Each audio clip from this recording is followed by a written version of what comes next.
Let's explore the system level settings in HAXcms.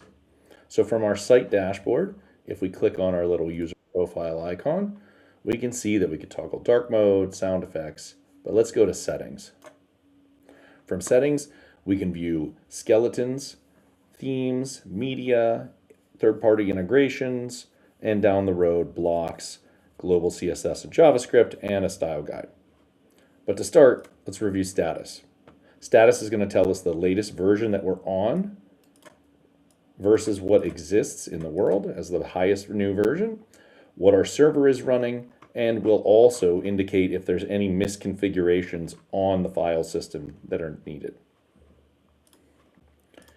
Under skeletons, we can limit which skeletons or site creation tools exist. So if I check these ones on and save, we'll have more templates available. So the templating tool in HAXcms is our skeletons.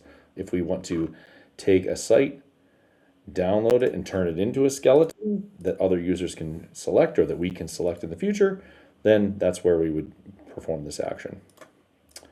There's themes where we can do similar, where we can disable certain themes.